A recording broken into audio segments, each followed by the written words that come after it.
Okay, not much to say about who I think did it because a lot of again, a lot of this hasn't been introduced yet. But the only thing I know is that the maid is intentionally hiding information, but that's just a given. That's not really something that you solved for. Um, it's just they just straight up tell you that she's hiding information. And you would say, well, then it would be way too obvious. It's not like she's actually the person who did it. She's just hiding the person who did it. However, sometimes in Ace Attorney, the answer is obvious. So, it could be that obvious. It's been that way before in this game. So, this person probably, if he did it, probably doesn't remember doing it. And she's trying to protect him. Um, you could guess that he didn't because he can't walk.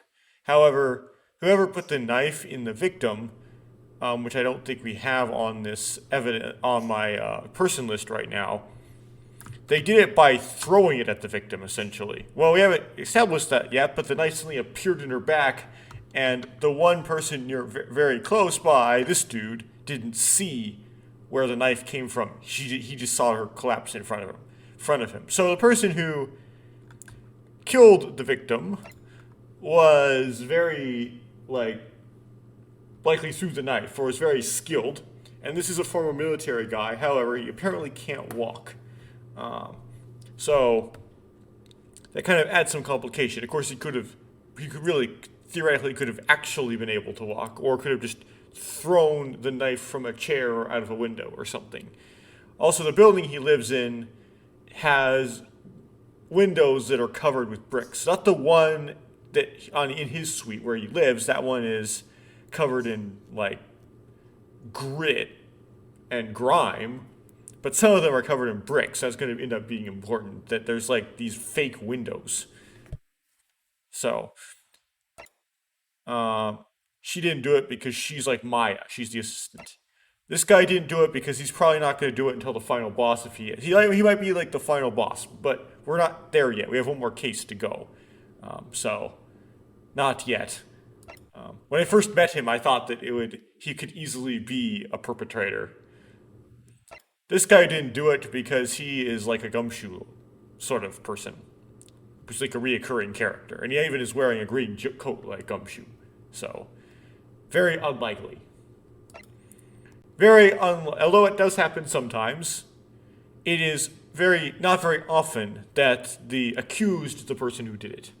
Again, happens occasionally, but it's way like you wouldn't guess that, and he doesn't really seem like you know.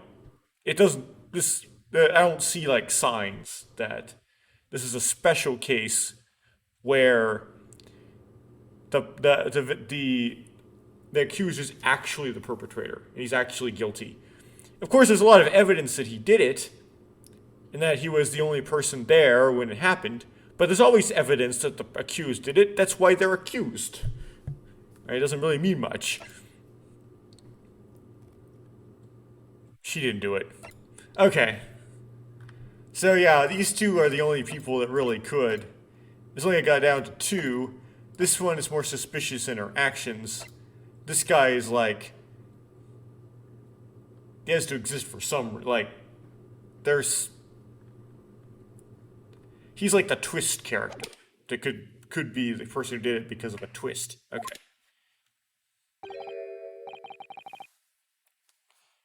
Just look at this place and smell it. It's so musty in here.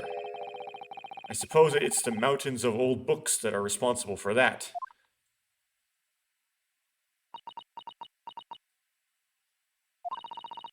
I don't think I've seen so many books in all my life.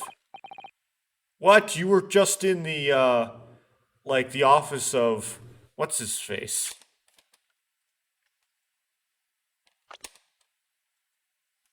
This guy, Mal Strongheart. His office has a lot more books, even. Yes, you have seen that many books in your life. Very recently, too. It's so dark in here, too. that the window over there? Well, it was the window, I think, yes, once upon a time. But for some reason, it's been closed up with bricks and mortar.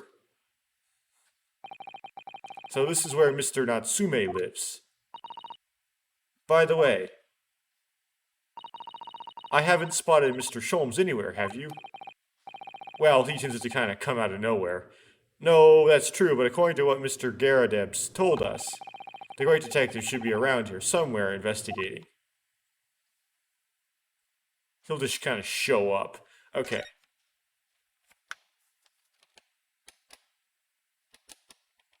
Oh, we don't have... This is farthest to the left. Okay.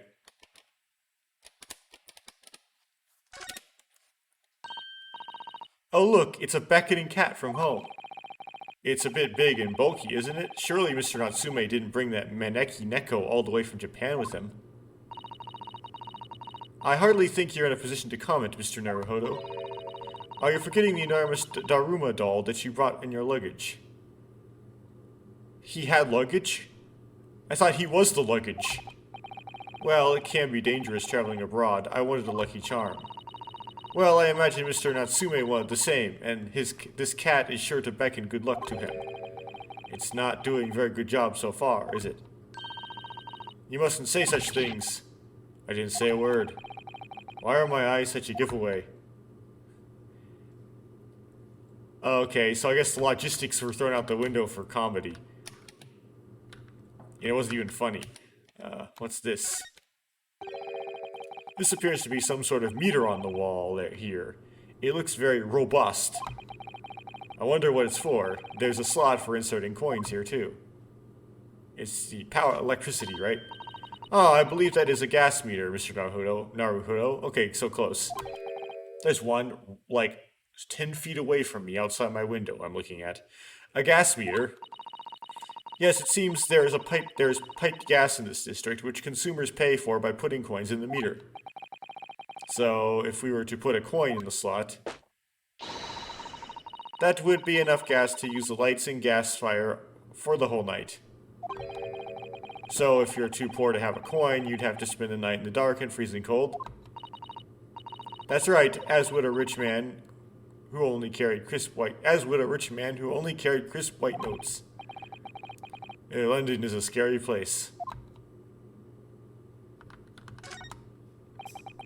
Look at all those books stacked up there. They almost reach the ceiling, and you could accidentally knock them down, which would knock out a bunch of pipeworks and flood you and drown you for some reason. They are all works of English literature, and they all smell so musty. With the volume of books up to hand, you'd never be short of reading material, would you? No, what a dreamy idea. Well, in 2022 we have video games to read now. Much more compact on that hard disk than... Like, I could take the material in all of these books and just stuff them on a single 3.5-inch spinner. A bad dream, maybe, for me at least. That being said, all of my college textbooks I did buy physical, because although I just said that about video games, reading books off a screen will make my vision go go bad. Not as in permanently, but it'll make me uncomfortable vision-wise eventually. So, I always studied out of paper books. Mind you, I don't imagine the book that's at the bottom of the pile will ever be read again. It'll turn into diamonds. Ah, so reading it is an experience that comes but once in a lifetime, just as the tea ceremony teaches us. I certainly didn't expect the conversation to turn down the path of tea ceremony philosophy.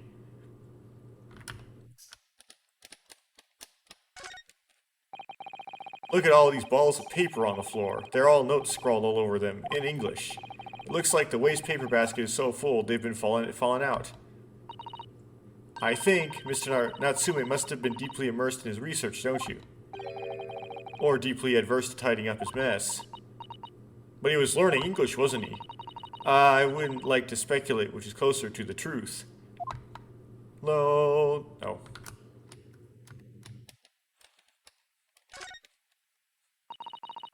The desk seems to be wedged into a crevasse between the mountains of books on either side. I suppose Mr. Natsume would sit there and read while stroking his cat. But surrounded on all sides by these towering old tomes, surely he dreamt of books every night as well. Yes, he must have done, mustn't he? Oh, what's this? It's a receipt from a second-hand bookshop, Your Books. Oh yes, Mr. Natsume's name is on it. Look, and the date of purchase, 2 days ago at 4:45 p.m. That's the day of the incident. That's just a short while before he was embroiled in the terrible attack. He must have been on his way back from buying some old books. Okay. The second-hand book receipt has been entered into the court record. Okay, well, I'll look at it. Because we only got like 3 things so far. Well, not much to go off there.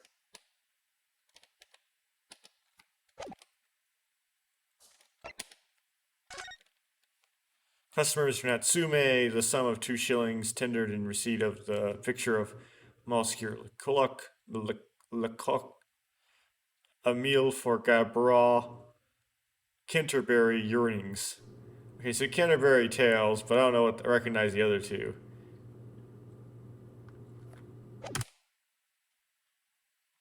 Oh, wait, is that the brothers? Oh.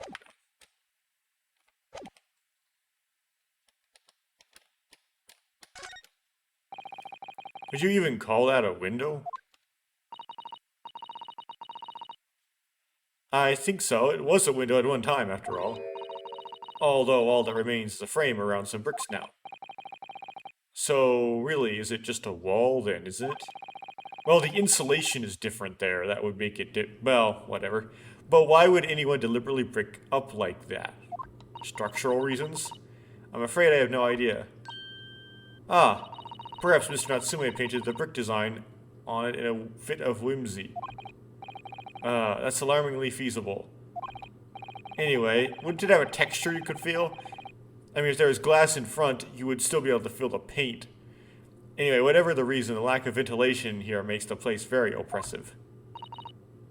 It does. I imagine being cooped up in a room like this would be extremely tiring. Trying. Okay. Already examined the books. Examine the cat.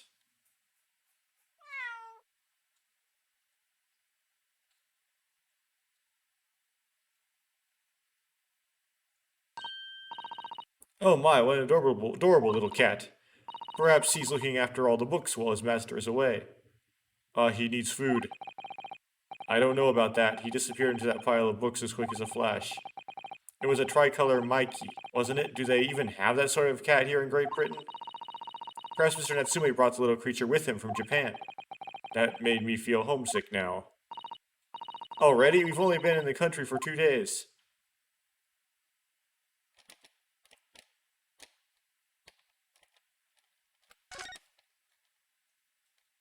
Yeah, of course.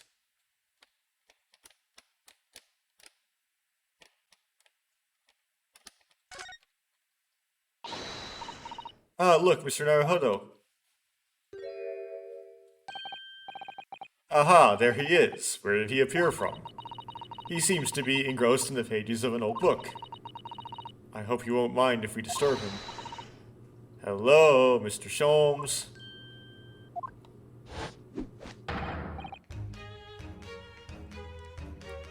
Oh, you two, good day. Now let me see, where was it that we met? Mr. Sholmes, we were together on the SS Buria. Oh yes, of course, the Buria.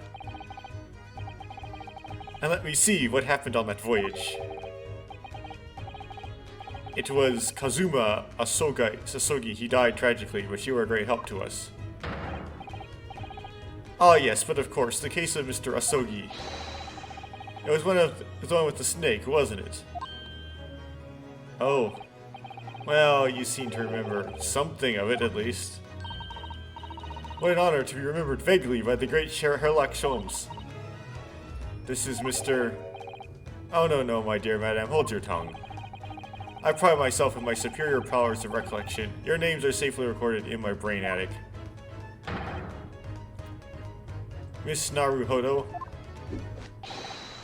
and Mr. Susato. Try the other way around, Mr. Sholmes. I lose the first round.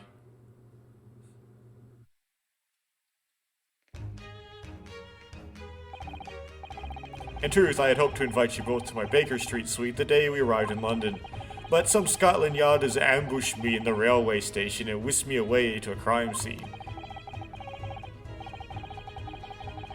It was an entirely trivial case, of course. This held the matter no more than 30 minutes. So they apprehended Soseki-san in that short an amount of time? I'm afraid the pursuance of a new case has dulled my recollection of my past involvements a little. A little? It was a mistake to think that one brain addict has elastic walls and can distend to an extent. This is true. I do my best to forget useless facts, lest they should elbow out the useful ones. True for me, too. Yes, and sometimes I accidentally forget all the useful ones, too. Yes, those are my own words of inimitable wisdom, you know, from an adventure entitled A Study in Sarlet. Please, there's no need to quote yourself. I don't always remember my pearls of wisdom, but fortunately my associate pens them beautifully. He means Iris, I suppose.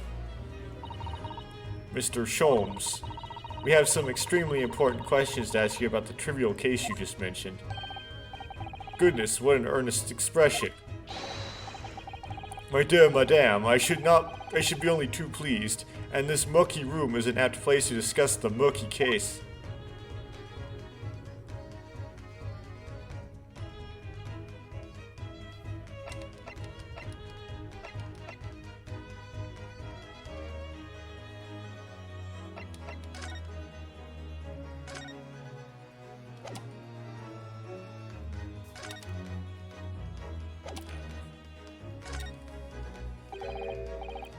Mr. Naruhodo, please. Desperate aspirations to the contrary. I am a professional. If I am to unleash my deductive powers on that trinket, I must ask for a sum of £3 in cash. Oh, I don't need you to make any deductions about it. I was just wondering if you might know. Mr. Naruhodo, as a professional, I insist that if I am to offer my opinion on that trinket, I must ask for a sum of £3 in cash. I believe Mr. Sholmes has his eye on an expensive copy of the complete works of Shakespeare. Yes, to stand on the stage amid rapturous applause. It has been a dream of mine, as you know. I literally had no idea.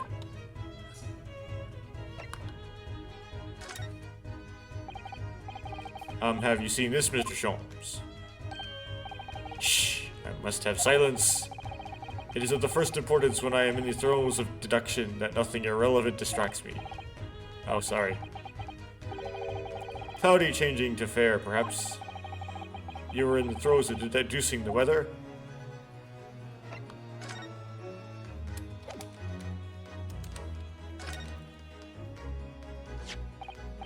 Ah, the receipt for the books our stooped Japanese friend purchased. I uncovered that yesterday morning. A marvelous find, wouldn't you agree? Yes, the work of a truly great detective. What a scatterbrained individual he must be to have left it behind. Curiously, there is no mention of this publication on the receipt. Odd when you consider how fascinating it is. You mean not everyone in London buys Rance magazine every time they visit a shop? Yes, odd indeed. Mr. Sholmes, how expertly you slipped that into the conversation. I am glad you agree. Detective stories can be great works of literature too, my dear fellow.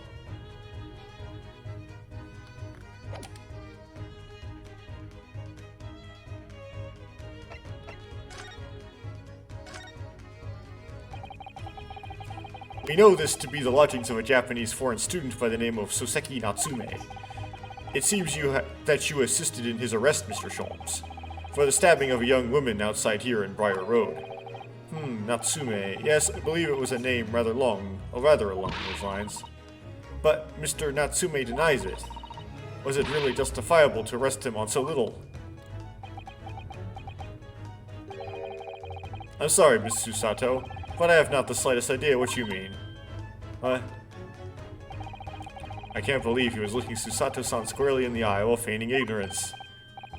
I assure you, I am not merely feigning ignorance.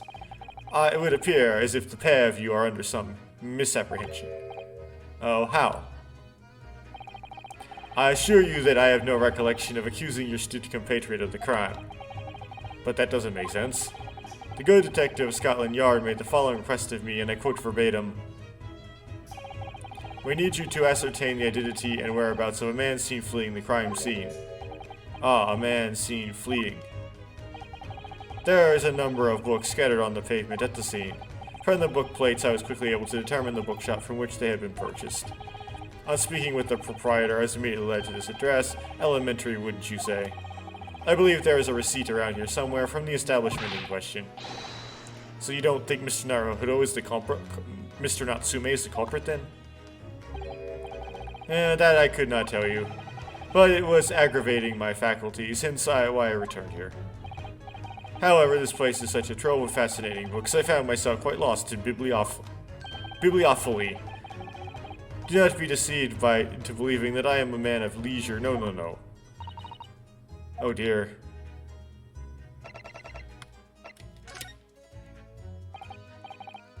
Tell me. Have you encountered the landlord of these lodgings? Yes, Mr. Garadeb, a retired military man. It was the first time I've ever met a soldier from the Great British Institution that is the services. And it was the first time I've ever met a maid from the Great British Institution that is service.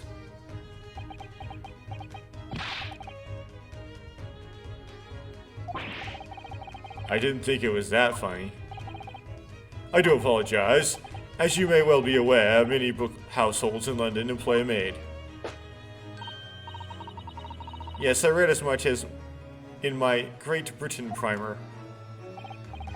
And so, conversely, whether or not a household employs a maid has come to betoken the social standing of those dwelling therein. Betoken their social standing, sorry? Put simply, my dear fellow, those who employ at least a single maid are considered middle class. Those who do not are beneath that. In the upper echelons of society, of course, households employ enough staff to constitute a large family. Goodness, how extraordinary. As you can appreciate, for those on the precarious boundary between the middle and lower classes, being able to afford just one maid is of the first importance. I had no idea, and it is for precisely that reason that I find great stimulation in the situation upstairs. Specifically in the retired Army veteran, Mr. John Garadeb. Oh? Affable as he is, the fellow is hiding something. Whether or not it is imposes on the circumstances of this case, I am yet unable to ascertain. I am thoroughly lost to what he means to say.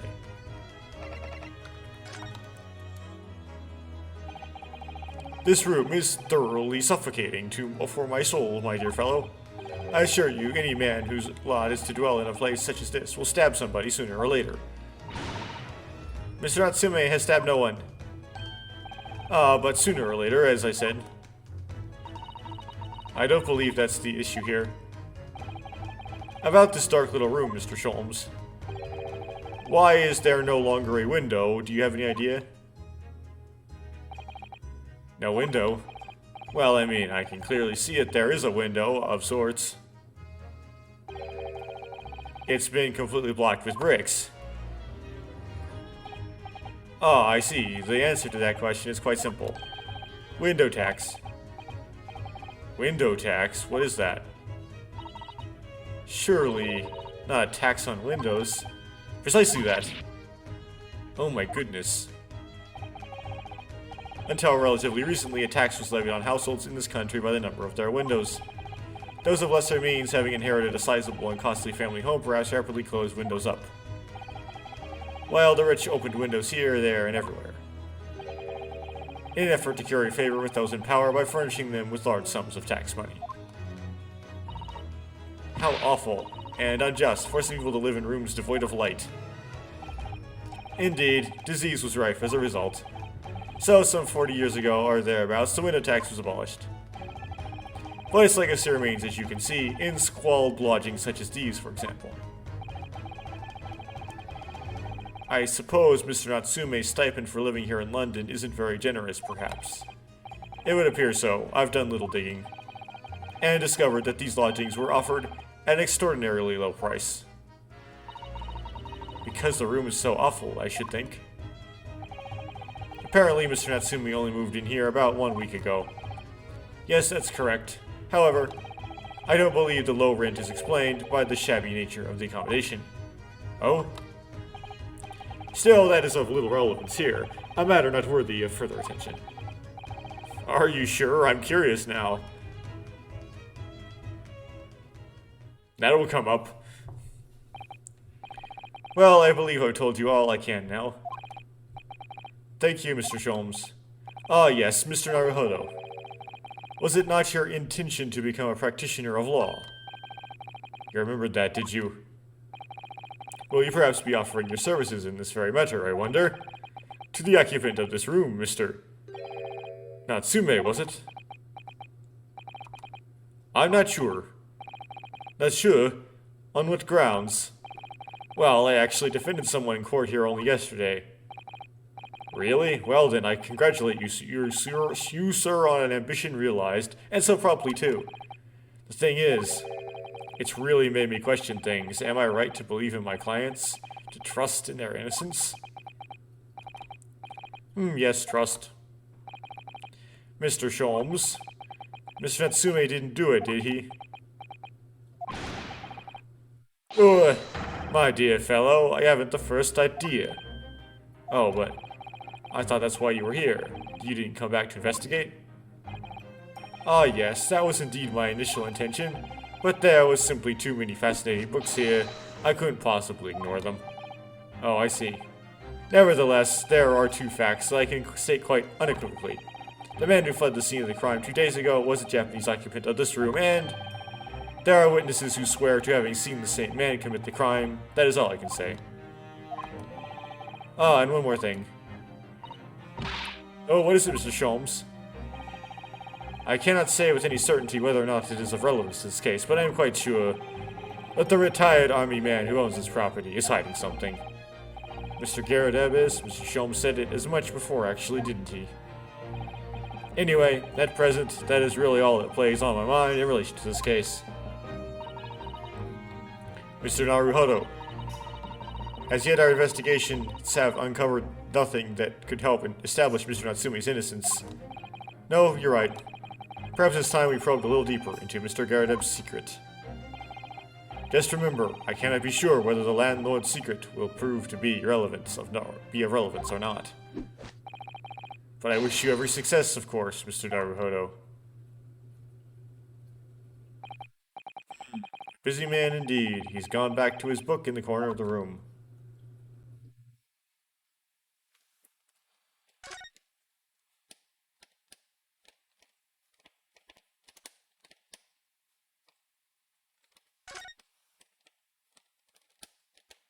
Oh, he's not checked off. Interesting.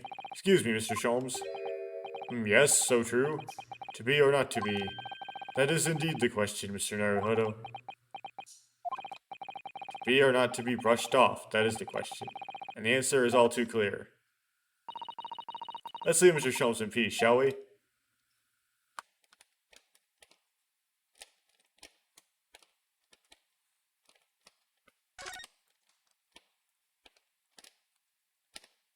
Okay.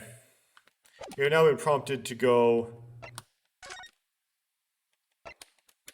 to the Garadeb's room.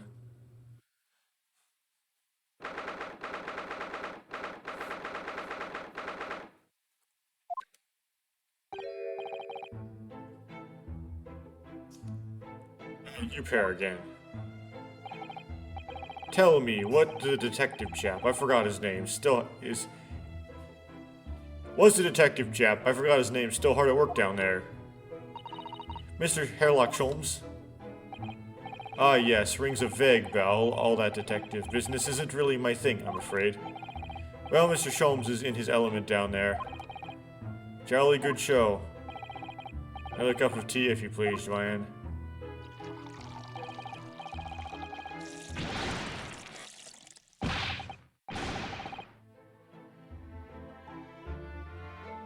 The up tea's time. Woman, will you watch what you're Bollywell doing? I shall be serving dinner shortly, sir. Well, yes, of course. Frightfully rude of me, but I'm afraid I shall have to ask you to take your leave if you'd be so kind. Yes, of course. We are deeply grateful for all your assistance. Not at all, not at all. Don't get much chance to talk with young foreigners like yourselves. It's been a pleasure. Best of luck and all that. Perhaps you could see yourselves out. According to Mr. Sholmes, Mr. Garadev is hiding something. And since no other venues of investigation seem open to us at the moment, perhaps we should do some digging.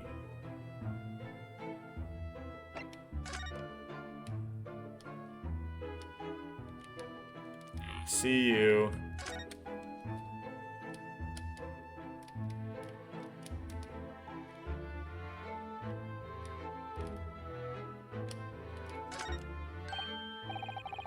Oh, what's he doing over there? Mr. Sholmes? Aha, we meet again, my dear fellows. Good gracious, when did you sneak in here? Oh, we're gonna do one of his things. Herlock Sholmes, sir, at your service. Whatever are you doing over by the window? I'm given to watching the evening sky as the sun sets, madame. Yet sadly cheerful as the room downstairs undoubtedly is, it lacks an aperture for such observations. So I took the liberty of borrowing a small corner of space by the window up here. Well... keeping an eye on one's windows at dusk is the prudent thing to do in London, I'm gathering. Oh, and one other thing, Mr. Naruhodo. Oh, me? I thought perhaps you might be in need of certain great detectives. Great mind. Wait, he's not talking about... Is he? I didn't expect to be going through that again so soon. I did! Do you mean, Mr. Sholmes? There is a mighty secret in this modest room. My eyes see even the most trivial of trifles. I take it you're prepared, Mr. Naruhodo. I think so. These are usually not that hard. There is just time enough for one of my greatly admired great deductions. Let us conclude the matter before dark.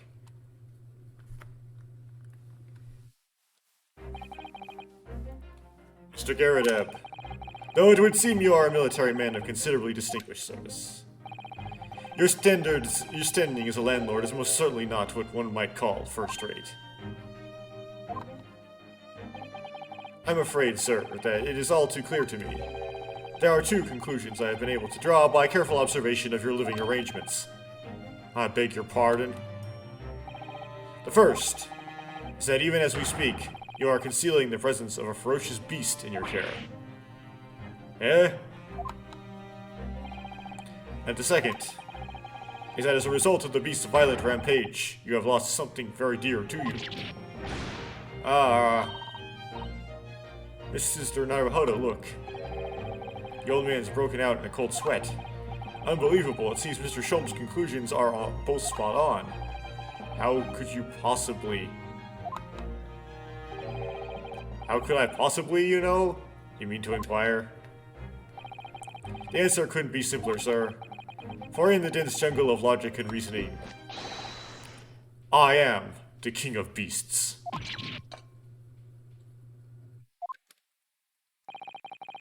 And I know only too well that wild beasts are not easily tamed. So, shall we begin? Once again, Herlock Sholmes is proud to present his logic and reasoning spectacular.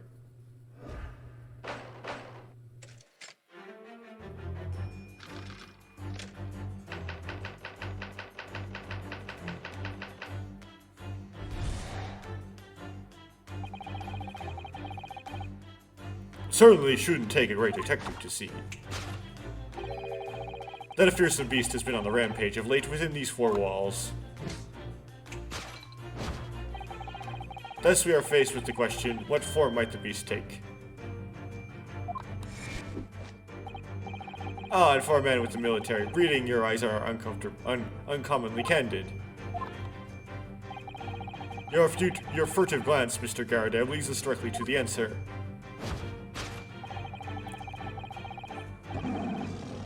The true nature of the beast that has run rampant here is revealed by the lion statue.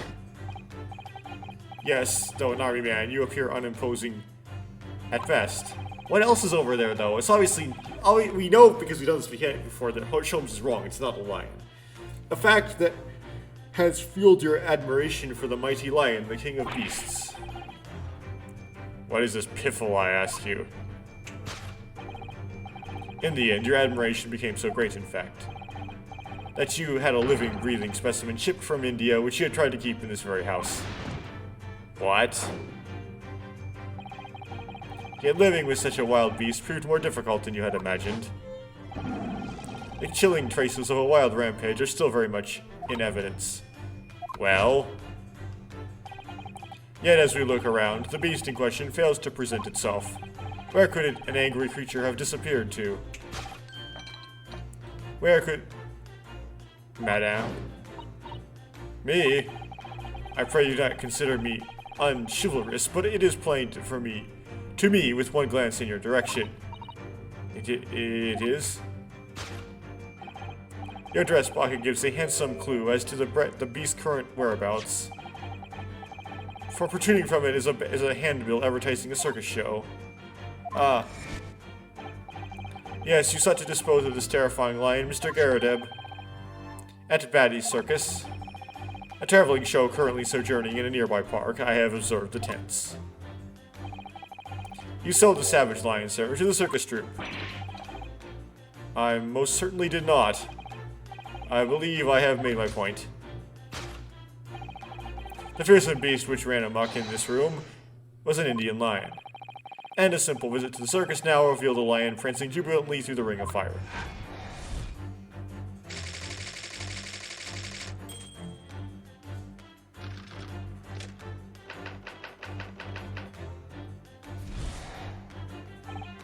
Now, Mr. Garadeb, it is plainly clear that you still have deep feelings for this formidable beast. Indeed, in that blithe pose, the distress this loss has caused you is veritably tangible. Your head weighs heavy on your shoulders, the pain you feel being revealed by that supporting arm. Amid fits of tears, you let your beloved beast go. The strain of losing something so dear to you is clearly visible in your visage. Nonsense, man, I simply... But what we must ask ourselves is the true cause of this pain. The burn on the right side of his right side of his face must be important. And we need only follow the direction of your gaze to find the answer. Yes, this pile of bills that has given rise to the pain you suffer. Every envelope contains another demand for payment. Ah. For cartloads of meat, potatoes, wheat, and tea. Indeed, feeding your beloved has had a devastating impact on the financial circumstances of your household. And you have no choice but to let it go. Well, yes, sir. Now, in a final fit of rage, the ferocious beast carries out one last unimaginable attack. Unimaginable? The aftermath of which can be clearly seen by observing the carpet over there. A very expensive woolen carpet, if I'm not mistaken. Oh, dearie me. What could have caused such a destructive outburst? Ah. This time, madame, I'm afraid it is you who has inadvertently revealed the truth to me. Your wondering eye has settled upon an answer very neatly indeed. Yes, to explain the dire state of the carpet, you need only look at the Tower of Cakes. Ah. There is no creature more dangerous on this earth than a beast with an unsatiated appetite. Was it or was it not once said by a certain noble woman, if they have no bread, let them eat cake? Food is the heart of all tragedy, in fact. Whatever do you mean? I just went deep with that for no reason. Maybe having tired of the taste of cake, the beast began to stalk its next prey. I'm sure I need not spell out the nature of this final act of destruction carried out by the beast. There's only one logical conclusion. Worked into a frenzy by hunger, the lion attacked and ate the carpet. The teeth marks on the carpet are a perfect match with those of a lion I once saw in India. Probably more his face, though.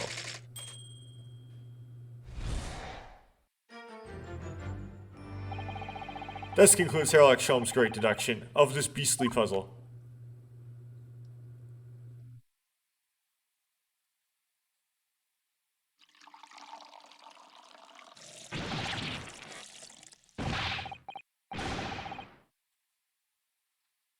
What's the matter with you, Joanne? You're pouring scalding hot tea all over me.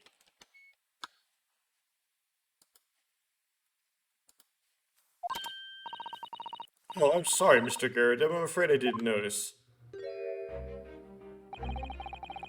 My deduction can be startlingly sharp. It stands to reason that your cup runneth over. Indeed, my revelations can make people spill tears at times, too. Oh. Mr. Sholmes, sorry to butt in again, but could I make an observation? Why, certainly, Mr. Naruhodo. What is it again? Well, your deductions just now. Do you really think a lion could have fit inside a room of this size? Indeed, it was only explanation for the facts. The terrifying truth all too often lies beyond the realms of common sense. Wouldn't it be an idea to consider that what lies inside the realms of common sense as well? But if an uncaged lion had run amok in this very room, surely Mr. Garadeb and his maid would have been hurt or worse. Ah, that's where you were stuck. No doubt the former military man held his own against the beast using that large cannon. I thought you said that they sold the lion to the circus. And what about the food? Meat and potatoes are one thing. But I don't believe I have ever heard of a lion that drinks tea. Ah, my dear Miss Susato, it occurs to me with some regularity that introspective of race and breeding whenever anyone lands on Great British soil. They are infused with a highly appropriate taste for afternoon tea. Oh, what a glorious notion. Well then, Mr. Naruhodo, it's your turn to shine again. I had a feeling this was coming. A slight massage. That's all Mr. Sholmes' deductions need. You can do it. Excellent. I've been waiting for my trusty partner in deduction to step forward, Mr. Naruhodo. We don't even know whether or not this is going to help with Mr. Natsume's case. I do, because I understand how this game works. Still, uncovering the truth is always worthwhile, whatever the motivation. At least, that's what I want to believe. Let us start again. From the beginning. Of Sherlock Holmes, Logic and Reasoning Spectacular.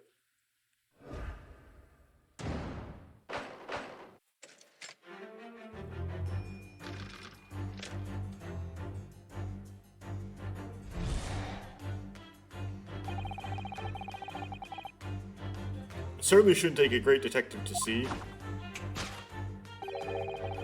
that a fearsome beast has been on the rampage of late within these four walls. Thus we are faced with the question, what form might the beast take? And for a man with a military... okay.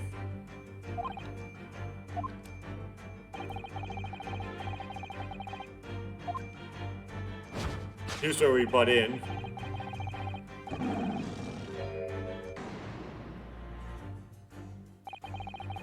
I really didn't see the lion thing coming. No, but if you observe Mr. Garadeb's reaction, it rather seems as though some beast did indeed run amok here in this room. Yes, something with a very fierce nature. But it couldn't have been a lion transported from India. So what was it then? We must follow Mr. Garadeb's gaze. That will lead us to the true answer. Well, we can examine, right? Oh, this is a lion statue that Mr. Sholmes picked out. Yes, I wonder. Perhaps if you did live with a lion, it would prove to be rather a sweet companion. I think they do kind of, well, I I know a situation where lions protected a human from hyenas. I've also known a situation where lions have eaten humans. So, I mean, it depends on the lion. Some are nice and some are mean. It's like a mouse trying to tell its family that the cat around the house is sweet. I suppose it is a bit of a flight of fancy, isn't it? Anyway, the beast we're looking for is something else. Let's have a look around. I know what to do, it's behind it, but... let's like see if there's things to examine here. Okay. This is the answer here.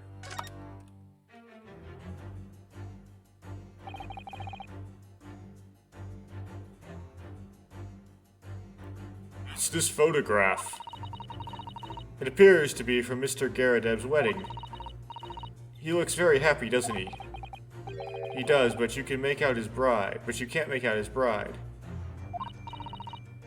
Oh, how unfortunate. Something must have struck the glass directly over the woman's face. I wonder what happened. Probably not best to delve too deeply there.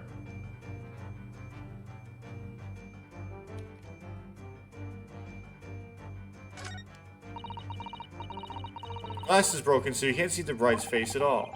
But no amount of cracks could hide the woman's plump form. I think powerful would be kinder than plump, Mr. Naruhodo.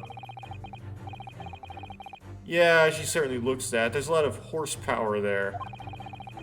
Not someone you'd want to upset, that's for sure.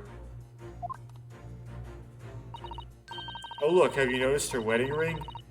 It's very large, isn't it? Yes, that's an unusual design. It looks like some sort of embellished sunflower.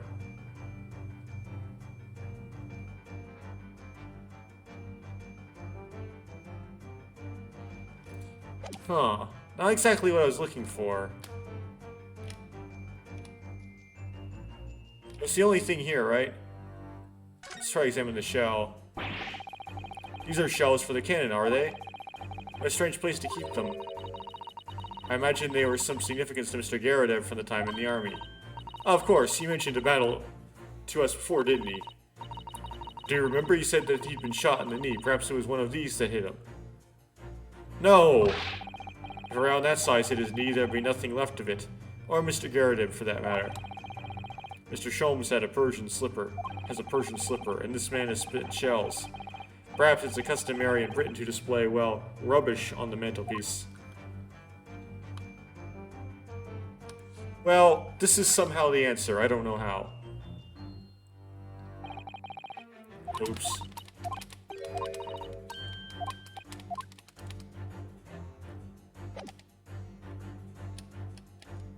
Take that!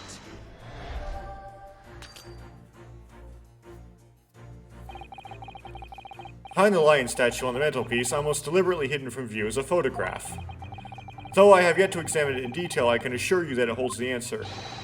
Because I'm employing an extremely advanced detection technique called jumping to conclusions, you see. Well, what precisely was your intention with that, Mr. Naruhodo? Just following the natural progression of the deduction. Sometimes the truth hurts. Well, the truth is, you do not have a turn for observation or deduction. Did that hurt?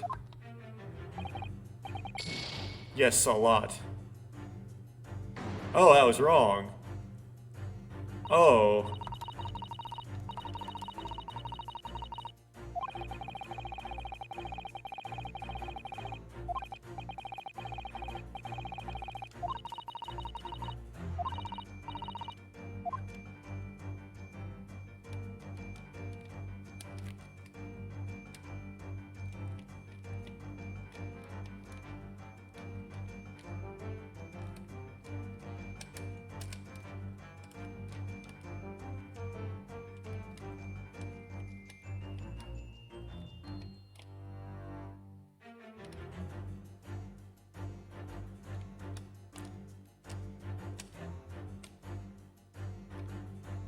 Wow, this is really...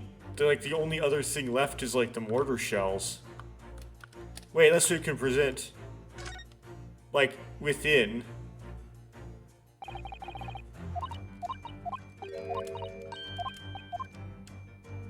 Oh, you hadn't examined it yet, right? That's the problem, you have to examine it. There we go. I mean, it was right. It's just you have to be more specific. The true nature of the beast that has run rampant here is revealed by that newlywed bride. Precisely, Mr. Naruhodo. No other explanation could possibly fit.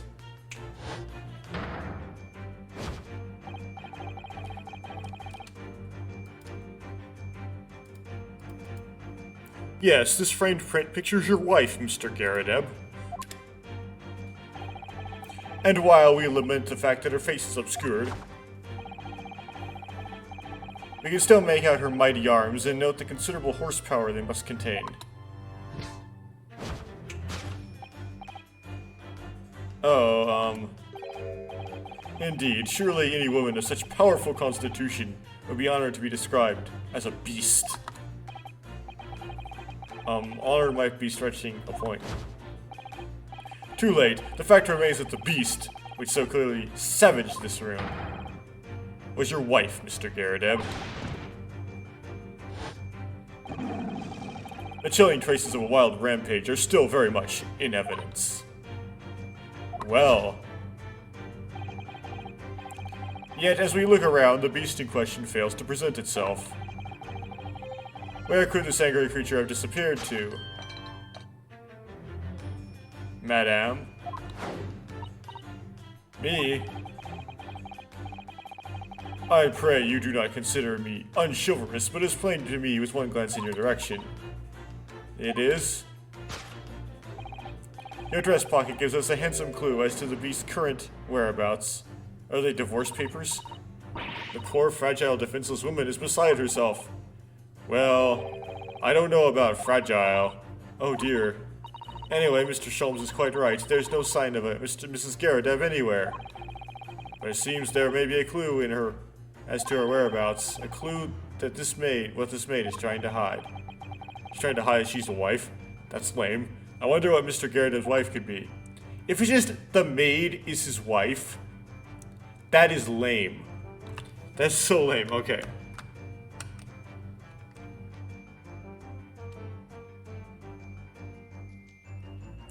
Just like pretending to not be his wife for some reason.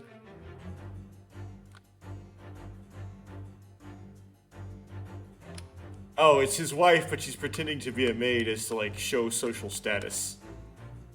I get it now. Okay. Let's examine this just cause, but I know this is not the answer. I just want the dialogue. A charming little teapot in its pristine condition. Joanna's been pouring some deliciously fragrant tea from Mr. Garadeb, hasn't she? Well, not so much for Mr. Garadeb as on Mr. Garadeb, wouldn't you say? I wouldn't dream of drawing attention to it.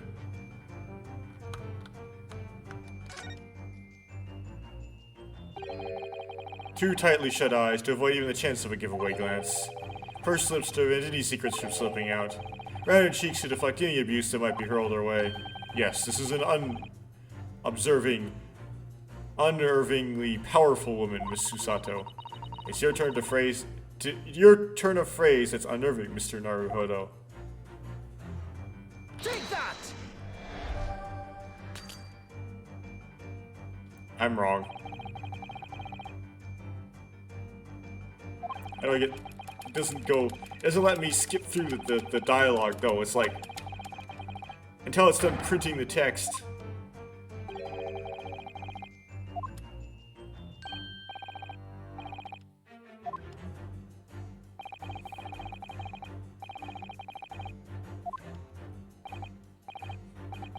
Well, I'm glad that that wasn't the answer because it was quite lame.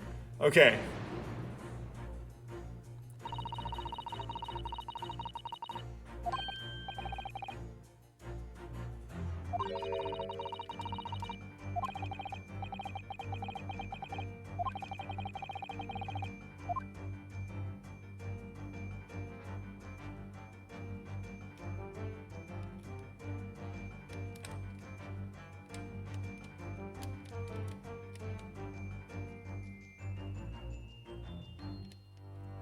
Cannot select the slap print.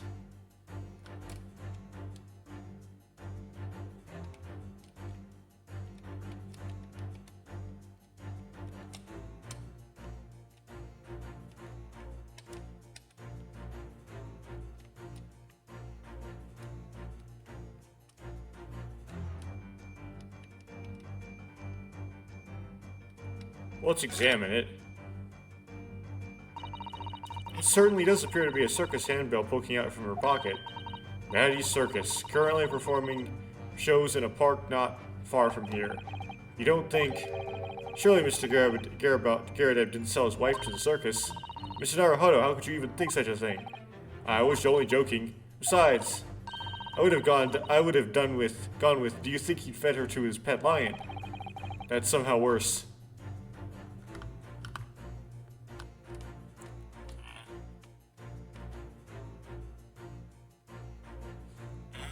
Well, I was right, I just didn't select the right thing. I'll examine it first.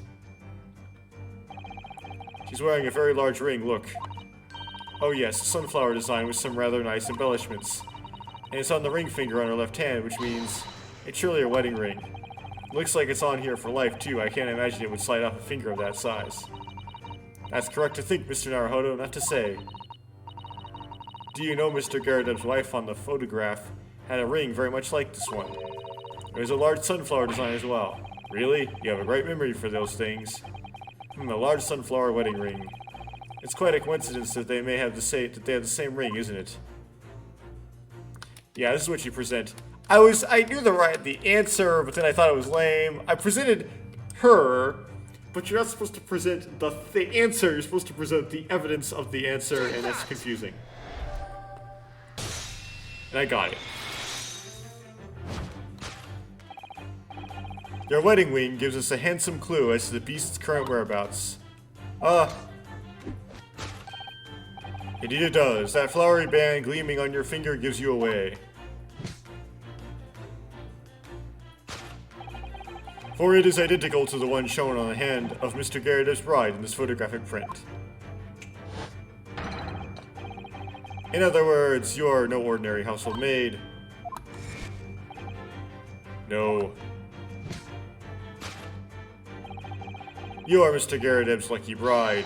You are Miss Garredeb herself. Oh my word.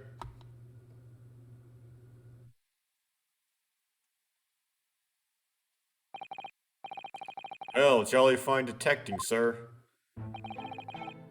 As you rightly surmise, this is my wife, yes, my Joanne.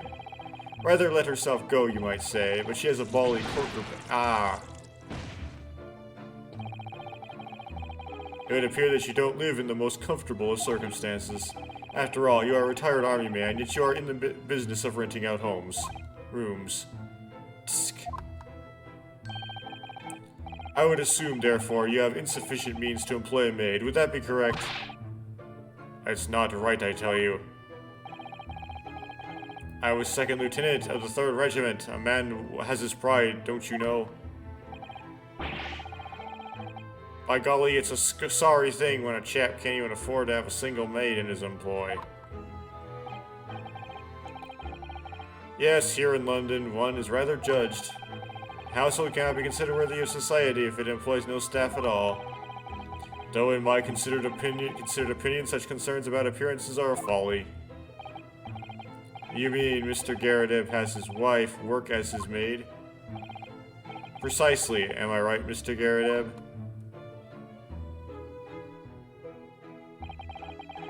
Only in company, obviously, but listen here. This must remain a secret. Tip-top secret, please.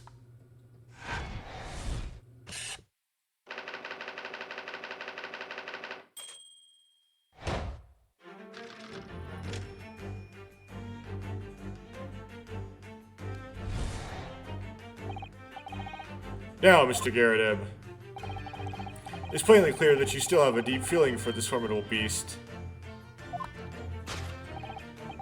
Indeed, in that blithe pose... Okay, I already read this. But, like, the text doesn't scroll any faster.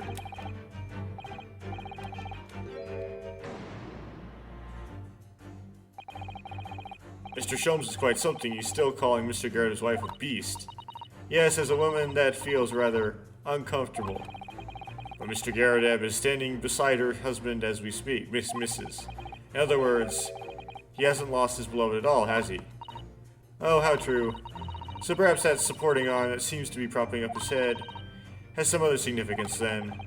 According to Mr. Sholmes, Mr. Garrett's pain is tangible, though. What could that pose to really signify? And this is where we point out the slap, right?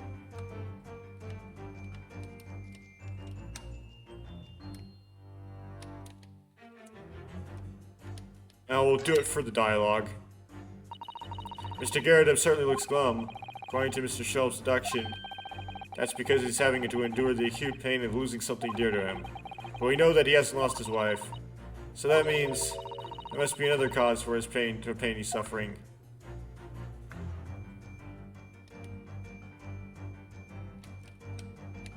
There's gotta be some other, like, random distractor thing I can examine here.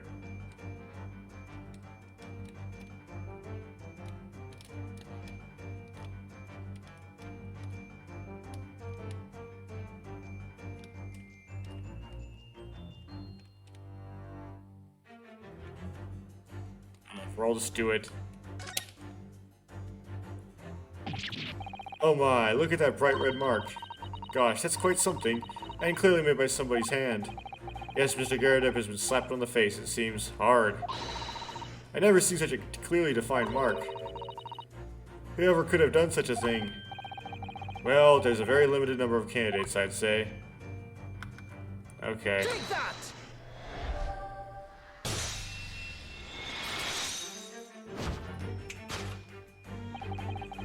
Your head weighs heavy on your shoulders, the pain you feel being revealed by that slap cheek. And of course, the delivery of that impressive mark on your cheek that refuses to fade. Was you, Madame Joanne Garrideb? Well, yes. You have been desperate to hide the slap mark on your cheek, sir.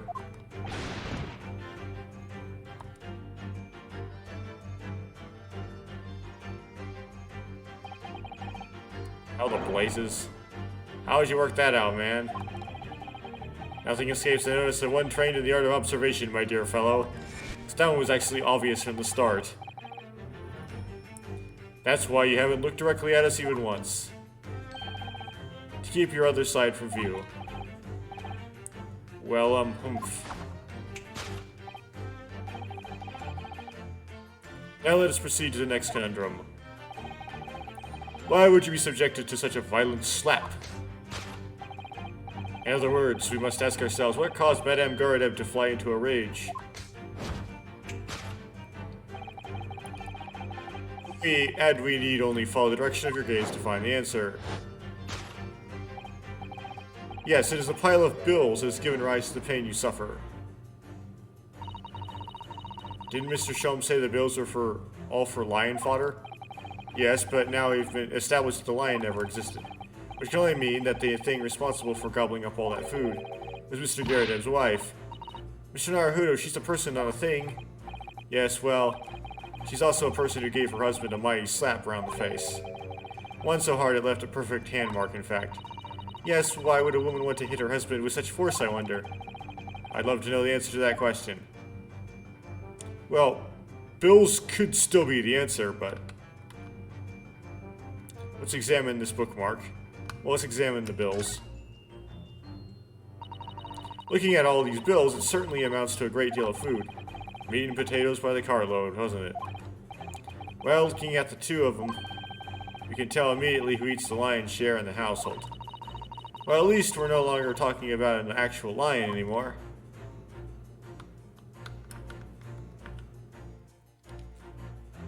He's cheating. Oh, someone must have been reading this book at the moment. There's a bookmark here, look. Mr. Garrideb is clearly an avid reader. Oh, wait a minute. I don't think this is a bookmark. Oh, so it isn't? It's a note written in a woman's hand. Oh, James, I love you. Yours, Mary. And look next to the signature here. Lip marks made with lipstick. Oh, the passionate romantic gesture. Don't get any ideas, Susato-san. Oh dear, I'm sorry. So this bookmark is actually a love note then.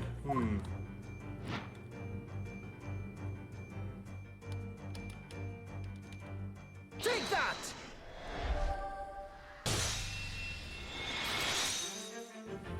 Caught him. Yes, this is a love note that has given rise to the pain you suffer. Except who would he cheat? Who would cheat with Mr. Garadeb of all people?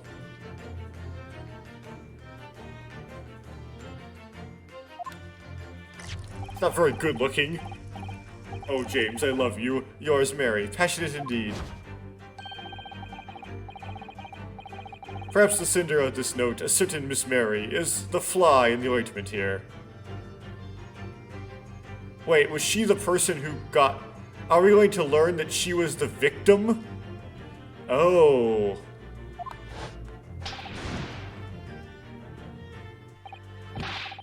I don't know the Bali woman. You don't know her. That note wasn't written for me.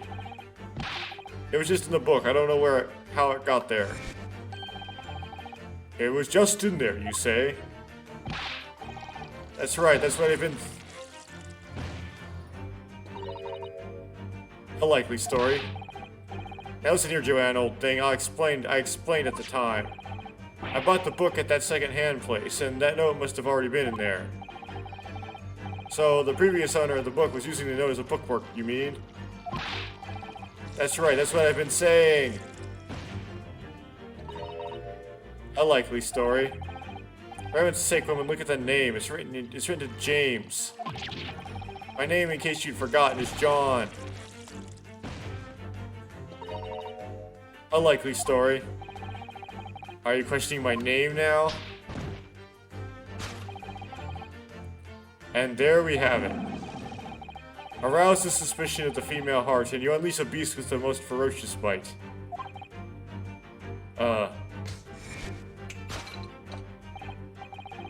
Now, in the final fit of rage, the ferocious beast carried out one last unimaginable attack.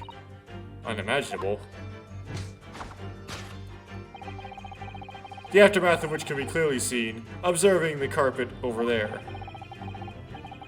A very expensive woolen carpet, if I'm not mistaken. Oh dearie me. What could have caused such a destructive outburst? This time, madame, I'm afraid it's you who has inadvertently revealed the truth to me. Your wondering eye has settled upon the answer very deeply indeed. Yes, the explanation to the carpet, we need only look at the Tower of Cakes. And I know this one immediately.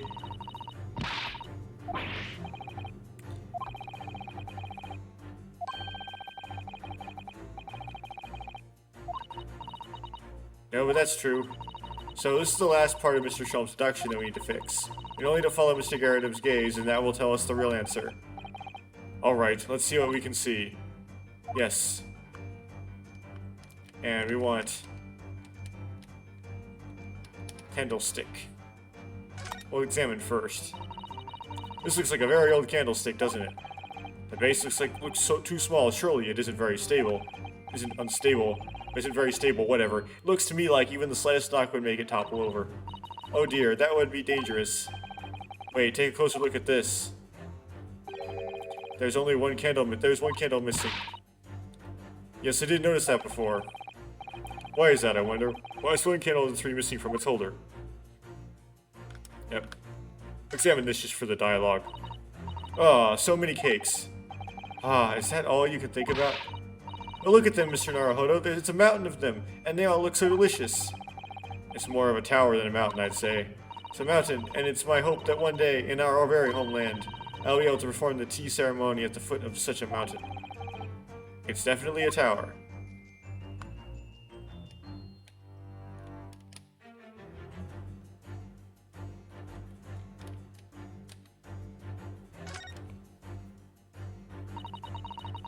It's an advertising handbill for the circus.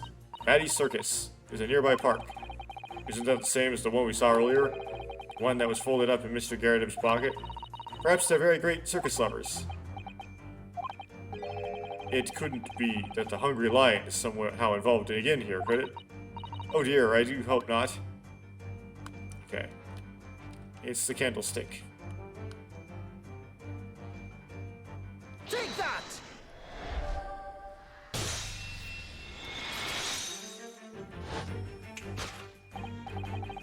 Yes, to explain the dire state of the carpet, we only need to look at the candlestick. Most illuminating, my dear fellow, and of course the only possible way out of this logical labyrinth. Yes, the remnants of this ferocious attack in which the carpet was devoured are clearly visible. Indeed they are. The scorch marks at the edge clearly give the truth away. Scorch marks? It would appear that this room was the scene of a little marital altercation. Miss Garredeb's mighty arm muscles left an impression not only on her husband's face, but on the entire room. The force of her strike caused a candle to fall from the holder. And in seconds the carpet was alight and the whole corner of the room in flames. Yes, For the most ferocious beast in this world is neither a violent lion nor a vengeful woman, but fire. And in this room, that ferocious beast bared its claws and ran amok. Equivalently put, my dear fellow, so you see there is but one conclusion here.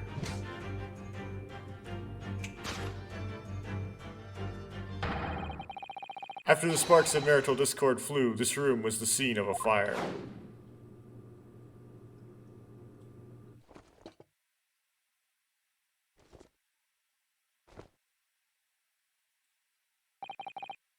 Mr. Sholmes, sir.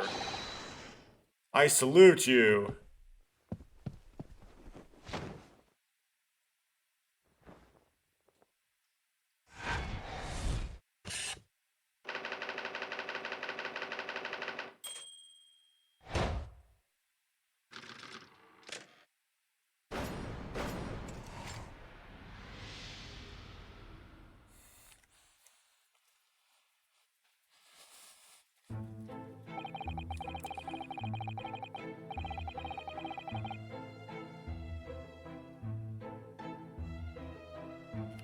Okay, we're gonna stop here.